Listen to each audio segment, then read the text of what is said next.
আমরা সম্প্রতি কিছুক্ষণ আগে বিভিন্ন পত্রপত্রিকার মাধ্যমে আমরা জানতে পেরেছি তিনি ভারতের আগ্রা হয়ে দিল্লি হয়ে তারপরে এখনো পর্যন্ত দিল্লিতে রয়েছেন। ব্রিটিশ সরকার তার লন্ডনে যে রাজনৈতিক আশ্রয় প্রস্তাব করেছিলেন সেটি প্রত্যাখ্যান করেছে। এটি আমার কথা নয়, এটি হচ্ছে বর্তমান বিভিন্ন পত্রপত্রিকা, মানব জমিন ইত্যাদি, ইত্তেফাক সহ বিভিন্ন পত্রিকায় এই সংবাদটাই প্রচারিত হচ্ছে। তাহলে সেনাপ্রধান বা পরবর্তী বিচার ব্যবস্থা কিভাবে এই বিচারটা করবে? আপনারা হয়তো অনেকে মনে করতে পারেন যে এটি কষ্টটা কেন আসছে। দেখুন, বাংলাদেশে এর আগে পূর্ববর্তী যে প্রধানমন্ত্রী ছিলেন বেগম খালেদা জিয়া, তাকে বিভিন্ন কেসে জড়ানো হয়েছে, বিভিন্ন কেসে জড়িয়ে এখনো পর্যন্ত তিনি কারাভোগ করছেন এবং কোনো কেসের সমাধান হয়নি, কিন্তু তিনি তো শাস্তি পেয়ে গেছেন। তাহলে তিনি যদি শাস্তি পেতে পারেন তাহলে শেখ হাসিনা কেন শাস্তি পাবেন না? বরং আমরা দেখি শেখ হাসিনার যে অপরাধ সেটি আরো বেশি। 2006 সালে 28 অক্টোবর শেখ হাসিনা লগি বৈঠা নিয়ে আন্দোলনের যে ডাক দিয়েছিলেন সেখানে বেশ কিছু হতাহত হয়েছে, জীবন হারিয়েছে, প্রাণনাশ হয়েছে। তারপর তিনি ক্ষমতায় আরোহণ করার কারণে তার এই বিচারগুলো হয়নি। এই বিচারগুলো যখন হয়নি, এখন তিনি ক্ষমতা থেকে সরে গিয়েছেন, তাহলে তার বিচার কার্যে এই পূর্বের যে 28 অক্টোবরের যে বিষয়টি সেটিও তো স্থান পাবে। তারপরে ওবায়দুল কাদেরের কথাই যদি বলি, বাংলাদেশের বর্তমানে গত কয়েকদিনে যে পরিমাণ হত্যাযজ্ঞ হয়েছে, আমি তো মনে করি যে এই জন্য ওবায়দুল কাদেরকে সরাসরিভাবে জড়িত, এবং তিনি উস্কানিমূলক আদেশের কারণে, নির্দেশের কারণে ছাত্রলীগ নামক এই সংগঠনটি তারা মনে করেছে সরকারের পুরো ব্যাক রয়েছে এবং তারা বিভিন্ন জায়গায় ধ্বংসযজ্ঞ চালিয়েছেন। ছাত্র আন্দোলনের ছাত্ররা যে ধ্বংসযজ্ঞ চালিয়েছে এটি যৌক্তিক ছিল, কিন্তু যৌক্তিক থাকলেও এই ধরনের ধ্বংসযজ্ঞ আমরা সমর্থন করি না। কারণ আমরা খুঁজে বের করতে হবে যে কেন তারা এই ধ্বংসযজ্ঞ করেছেন। আপনি সরকারে আছেন, রাষ্ট্রযন্ত্র আপনার হাতে, আপনি সমস্ত শক্তি দিয়ে একটি নিরীহ নিরস্ত্র ছাত্র জনতার উপর মুষড়ে পড়লেন, তখন সেই ছাত্র জনতা আজ অবধি কোনোদিন অস্ত্র দিয়ে মোকাবেলা করেনি। আমরা আবু সাঈদকে মরতে দেখেছি শুধুমাত্র হাতে একটি লাঠি ছিল, যেই লাঠি দিয়ে সে পুলিশ বাহিনীর গুলি ফেরানোর চেষ্টা করেছে। আবু সাঈদ কি জানতো যে তাকে সত্যি পুলিশ এভাবে বেধড়কভাবে বুকের উপর গুলি করে হত্যা করবে? এটি তার বিশ্বাস ছিল না। বাংলাদেশের পুলিশের উপর হয়তো তার এই বিশ্বাস ছিল না, যে কারণে সাইকোলজিক্যালি আমরা যদি সেই দৃশ্যটাকে একটু বিশ্লেষণ করি, গবেষণা করি, তাহলে আমরা দেখি যে আবু সাঈদ তার প্রথম গুলিবিদ্ধ হওয়ার পর সে অনেকটাই আশ্চর্য হয়ে গেছে। তারপরেও সে বুক মেলে দিয়েছে এবং সে বুক পাতিয়ে দিয়েছে, তার বুক পরবর্তীতে ঝাঁঝরা হয়ে গেল গুলিতে। এই ঘটনাটি ঘটেছে মিডিয়াতে, কিন্তু পরবর্তীতে সরকার পক্ষের লোকজন সেটিকে পুলিশের গুলি না বলে বরং এটিকে আন্দোলনকারীদের পাথর নিক্ষেপের কারণে নিহত হয়েছে, শহীদ হয়েছেন, এই কথাটি প্রচার করল। বাংলাদেশে ফেসবুক বন্ধ ছিল, ইন্টারনেট বন্ধ ছিল, কিন্তু তারপরও যে পরিমাণ দৃশ্যত হয়েছে আমরা দেখেছি, এগুলোকে কিভাবে একটি সরকার তার শক্তি দিয়ে দাবিয়ে রাখতে পারে এটি আমার বোধগম্য ছিল না।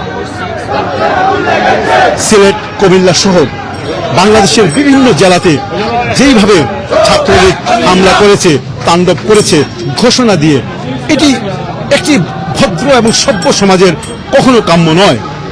একটি সরকার থাকবে, তার একটি ছাত্র উইংস থাকতেই পারে, সেই ছাত্র উইংস দিয়ে সে দেশের সেবা করবে, দেশ প্রতিষ্ঠা করবে, কিন্তু তার রাজনৈতিক কারণে এই ছাত্রদেরকে ব্যবহার করবে, এটি অত্যন্ত ঘৃণার, সমালোচনার এবং এটি অত্যন্ত অনাকাঙ্ক্ষিত। তাই আমরা পরবর্তী যারাই ক্ষমতায় আসবেন তাদের কাছে আমাদের একটি দাবি থেকে যাবে যে আমরা যেন বাংলাদেশে এই ছাত্র রাজনীতিটা পুরোপুরিভাবে বন্ধ করে দেই। আপনারা হয়তো প্রশ্ন করতে পারেন, এই ছাত্র রাজনীতির ধারাবাহিকতাই আজকের এই উত্থান। এটি ছাত্র রাজনীতি নয়, এটি হচ্ছে আন্দোলন, কোনো একটি বিক্ষোভকারীদের বিক্ষুব্ধ আন্দোলন, কোনো একটি নির্দিষ্ট বিষয়কে কেন্দ্র করে আন্দোলন করা, আর কোনো অঙ্গ সংগঠন হয়ে সরকারের বা বিপক্ষ দলীয় হয়ে কাজ করা, এটি হচ্ছে রাজনীতি। তার আদর্শকে, তার মতাদর্শকে প্রতিষ্ঠিত করার নাম হচ্ছে রাজনীতি। সুতরাং এই রাজনীতি থেকে আমরা মুক্তি চাচ্ছি। মুক্তির এই ধারাবাহিকতায় আমাদের এই কার্যক্রম চলবে। আমরা আগামীতে সরকারের কাছে এই দাবিগুলো থাকবে। বর্তমানে হয়তো আমরা দেখছি একটি অন্তর্বর্তীকালীন সরকারের কাছে ক্ষমতা থাকবে এবং অন্তর্বর্তী সরকার রাষ্ট্র পর্যায়ে করবে। আমরা জানি না পরবর্তীতে কি হয়, পরবর্তী বিষয় পরে দেখা যাবে। কিন্তু যারা স্থায়ীভাবে গণতান্ত্রিক পদ্ধতিতে নির্বাচিত হয়ে আমাদের এদেশের ক্ষমতায় আসবে, তারা যেন এই সরকারের বিগত 15-20 বছরের যে জুলুম, নির্যাতন, নিষ্পেষণ, এগুলো থেকে বাঁচার জন্য এগুলো থেকে শিক্ষা গ্রহণ করে। আমরা দেখেছি এই আওয়ামী লীগ সরকার সমস্ত সংবিধানকে কর্তন করে তছনছ করে মানুষকে ফাঁসানোর জন্য, ফাঁসি দেওয়ার জন্য, অপরাধীকে, নিরপরাধীকে তাদের জীবন ধ্বংস করে দেওয়ার জন্য তারা ইচ্ছে মতো সংবিধানের পরিবর্তন করেছে। বিভিন্ন সময় সুশীল সমাজ, জ্ঞানী সমাজ এগুলো সমালোচনা করেছে। কিন্তু যখনই কেউ সমালোচনা করেছে তখনই তাদেরকে হয় জেল খাটতে হয়েছে, নয়তো ছাত্রলীগের তাণ্ডবে পড়ে তাদের জীবন নাশ হয়েছে, অথবা তাদেরকে বিদেশে চলে আসতে হয়েছে। দর্শক, আমি এই কথাগুলো শুধুমাত্র যে বাংলাদেশ আওয়ামী লীগের তাণ্ডবের কারণে বলছি এমনটি নয়। এটি অতীতেও আমরা দেখেছি পূর্ববর্তী সরকারগুলো এই কাজগুলি করেছে। এগুলো পুরোপুরি বন্ধ হয়ে যাওয়া প্রয়োজন বলে আমি মনে করি। আমরা সিলেটি অনলাইন নিরপেক্ষভাবে প্রত্যেকটি সময়ের প্রত্যেকটি অবস্থাগুলো আমরা তুলে ধরেছি। আমরা বিভিন্নভাবে এগুলো নিয়ে আলোচনা করেছি। আজকেও আমি এই 4 ঘন্টার দীর্ঘ লাইভে এই কথাগুলোই তুলে ধরছি, যাতে একটি সমাজ ব্যবস্থা যেন পরিবর্তন হয়ে যায়। আমাদেরকে যেন এখনো পর্যন্ত মধ্যযুগীয় কায়দায় বসবাস করতে না হয়, বর্বরতম অধ্যায়গুলো আমাদের পুনরাবৃত্তি না হয়। আজকে দেখুন, আমাদের সবচেয়ে দুঃখ এবং আক্ষেপের বিষয় হচ্ছে যে একটি মাস যেটি শোকের মাস ছিল, সেই মাসটি বাঙালি জাতি আর কোনোদিন শোকের মাস হিসেবে পালন করবে বলে আমার মনে হচ্ছে না। কারণ এই মাসেও পিতা এবং কন্যা দুজনেরই পতন হয়েছে। একজন মর্মান্তিকভাবে প্রতিঘাতের সামনে পড়ে জীবন হারিয়েছেন, একজন পালিয়ে গেছেন। আজকে শেখ হাসিনার এই পরিণতি কি বলছে? এখন থেকে মাত্র 24 ঘন্টা আগে যিনি একজন প্রভাবশালী, প্রতাপশালী, দুর্দান্ত, সাহসী একজন প্রধানমন্ত্রী ছিলেন, 24 ঘন্টার ব্যবধানে তার জীবনে এমন একটি অমানুষ্য ছেয়ে গেছে, তিনি আর কোথাও দাঁড়াতে পাচ্ছেন না।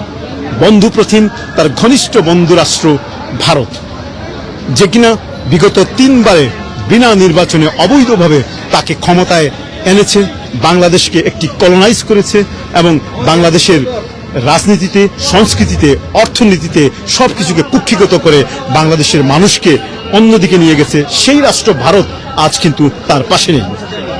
আমরা দেখলাম যে ভারতের আগ্রাতে তিনি প্রথমে পালিয়ে গেলেন, সেখান থেকে হেলিকপ্টারের মাধ্যমে তাকে দিল্লিতে নিয়ে যাওয়া হলো। আজকে আর্লিয়ার যে সমস্ত সংবাদ প্রকাশিত হয়েছিল, সেই সংবাদে আমরা দেখলাম, মানব জমিনদের উদ্ধৃতি দিয়ে আমি বলছি, যে শেখ হাসিনা দিল্লিতে আছেন, সেখান থেকে লন্ডনের উদ্দেশ্যে রওনা দিবেন। পরক্ষণেই, ঘণ্টাখানিক পরেই আমরা আরেকটি সংবাদ দেখলাম, ব্রিটিশ হাইকমিশন, ব্রিটিশ অথরিটি বা ব্রিটিশ ইমিগ্রেশন তাকে তার রাজনৈতিক আশ্রয়কে গ্রহণ করেনি, প্রত্যাখ্যান করেছে। তিনি হয়তো ফিনল্যান্ডের উদ্দেশ্যে রওনা দেবেন। একজন প্রধানমন্ত্রী, একজন রাষ্ট্র শাসক সফল তখনই হবেন যখন তিনি ক্ষমতায় থাকা অবস্থায় এবং ক্ষমতা থেকে পতনের পর রাষ্ট্র তাকে সমাদর করবে, মানুষ তাকে স্মরণ করবে, মানুষ তাকে ভালোবাসবে। আমাদের রাজনীতিতে আমরা তা দেখিনি, আমরা কখনো তা দেখি না। এরশাদ ক্ষমতায় ছিলেন, তার পরিণাম হয়েছে দীর্ঘ 9 বছরের জেল। খালেদা জিয়া ক্ষমতায় ছিলেন, পরিণাম হয়েছে জেল। শেখ হাসিনা ক্ষমতায় ছিলেন, পরিণাম হয়েছে বিশ্ব জেল, দেশ ছাড়া। জেলের ভিতরে থাকলেও মানুষের সম্মান থাকে, মানুষ মনে করে যে নিজের রাষ্ট্রে নিজের কৃতকর্মের জন্য, ভুলের জন্য তিনি সাজাপ্রাপ্ত হয়ে সেখানে কারাবরণ করছেন। কিন্তু ভাসমান অবস্থায় থাকলে সেটি কোন সম্মানের আওতায় পড়বে, এটি আমার বোধগম্য হচ্ছে না। তিনি এখন একজন ভাসমান প্রজাতি হয়ে দাঁড়িয়েছেন। বন্ধুরাষ্ট্র ভারতেও আশ্রয় নেই, ব্রিটেনেও নেই, জানি না তার শেষ পরিণতি কি হবে।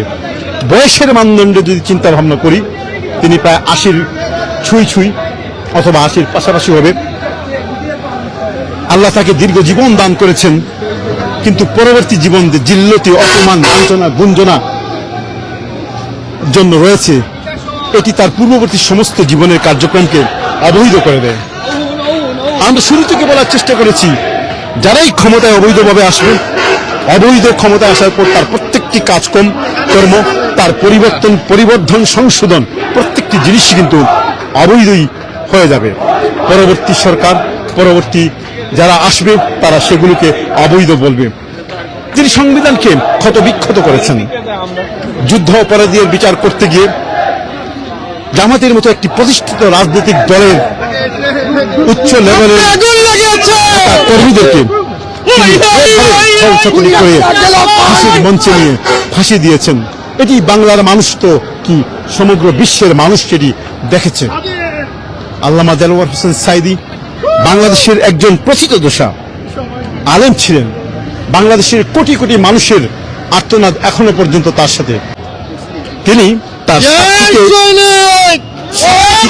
তার দল অথবা তার পৃষ্ঠপোষকরা তার সাক্ষীকে গায়েব করেছেন। আমরা দেখেছি তার আমলে যারা বিচারক ছিলেন তাদের দুর্নীতি, তাদের কথা ফাঁস হয়েছে। এই সমস্ত কিছুই যে একটা পরিকল্পিত ছিল, শুধুমাত্র রাজনৈতিক কারণে তিনি আল্লামা দেলোয়ার হোসেন সাঈদী সহ জামাতের নেতৃবৃন্দকে ফাঁসি দিয়েছেন। আচ্ছা, ঠিক আছে, ধরেই নিলাম তারা অপরাধ করেছেন অথবা করেনি। তারা অপরাধ করেছেন, এটি আমাদের বিশ্বাস করতে কষ্ট হয়। কিন্তু বাংলাদেশের আদালত যখন স্বচ্ছ ছিল না, তখন তাদের যে রায় সেটিও বিশ্বাস করতে আমাদের কষ্ট হচ্ছে। এটি একমাত্র কিয়ামতের দিন আল্লাহ তাআলাই সমাধান করে দেবেন তাদের মধ্যে এবং আমাদের মধ্যে। কিন্তু আওয়ামী লীগ বিগত কয়েক বছরে যা কিছু করেছে, প্রতিটি কাজই ভেসে উঠেছে, প্রতিটি দুর্নীতি, প্রতিটি হত্যা, প্রতিটি ঘটনা যেগুলো ঘটেছে সব কিছুই কিন্তু সুস্পষ্টভাবে সামনে এসেছে। কিন্তু কখনো আমরা এগুলোর বিচার পাইনি, বিচার চেয়েও দেশে থাকা যায়নি। এই ধরনের পরিস্থিতি হয়েছে অনেকের ক্ষেত্রে। তো অপরাধ বাড়তে বাড়তে যখন এমন একটি অবস্থার মধ্যে চলে এসছে, সেই ধারাবাহিকতায় অপরাধ এত বিশাল আকার ধারণ করেছে, সেই অপরাধের শেষ পরিণতি হলো তার পতন। পৃথিবীর আরো অনেক রাষ্ট্রপ্রধানদের পতন হয়। এই তো কিছুদিন আগে ব্রিটেনে নির্বাচন হয়েছে, কিন্তু নির্বাচনের পূর্বে ব্রিটেনের অর্থনৈতিক অবস্থা খুবই ধরাশায়ী হয়ে গিয়েছিল। এখানে আমরা দেখলাম কনজারভেটিভ পার্টির ঋষি সুনাক, তিনি যখন অনুভব করতে পারলেন, বুঝতে পারলেন যে তার দ্বারা আর রাষ্ট্র পরিচালিত হবে না, তার দ্বারা আর এখানকার অর্থনৈতিক স্ট্যাবিলিটি ফিরে আসা যাবে না, তখন তিনি একটি নির্বাচন দিয়ে সেখান থেকে তিনি এসকেপ করলেন। তিনি জানতেন যদি নির্বাচন দেওয়া হয়, সেই নির্বাচনে সংখ্যাগরিষ্ঠতা অর্জন করতে পারবে না তার কনজারভেটিভ পার্টি। যদি এই জিনিসটিও আমাদের মধ্যে প্রচলিত থাকতো, যে আমাদের প্রধানমন্ত্রীরা যদি এইভাবে তাদের ব্যর্থতার দায় সরাসরি না নিয়ে একটি নির্বাচনের মাধ্যমে তারা বিদায় নিতেন, তাহলে তাহলে সেটি অনেকটা গ্রহণযোগ্য ছিল। আমরা সেই গ্রহণযোগ্যতাও দেখি না, আমরা সেই সংস্কৃতিও দেখতে পাই না। সুপ্রিয় দর্শক, আমরা এই কথাগুলো এই জন্য বলছি যে পৃথিবীর ইতিহাসে যত স্বৈরাচার, যত শাসক সেই যুগে যুগে কালে কালে এমন অবস্থার সম্মুখীন হয়েছে, তাদের পিছনের ঘটনা কিন্তু একটি, এবং সেটি হচ্ছে তাদের অসততা, তাদের সাহসিকতা, দুঃসাহসিকতা এবং তাদের যে প্রচণ্ড দাম্ভিকতা। যখন এই ছাত্র আন্দোলন শুরু হয়, তখন যে কয়েকটি বক্তব্য বিবৃতি আমরা শুনেছি সাবেক প্রধানমন্ত্রী থেকে, প্রত্যেকটি বক্তব্য বিবৃতিতে দাম্ভিকতা ছিল, তুচ্ছ তাচ্ছিল্যতা ছিল। তখনই আমরা সাধারণ এবং নিরীহ নিরপেক্ষ মানুষ হিসেবে ধরেই নিয়েছি যে এই প্রধানমন্ত্রী অন্তত পক্ষে কোনো জাতির প্রধানমন্ত্রী হতে পারেন না, পরিণাম ভয়ঙ্কর হবে, এবং সেই পরিণাম ভয়ঙ্কর হয়েছে। তবে এই পরিণাম থেকে এখন শিক্ষা গ্রহণ করা প্রয়োজন, যারা পরবর্তীতে বাংলাদেশের শাসন ক্ষমতায় আসবেন। সুপ্রিয় দর্শক, আমরা আবার ফিরে এসেছি আলতাবাড়ি পার্ক।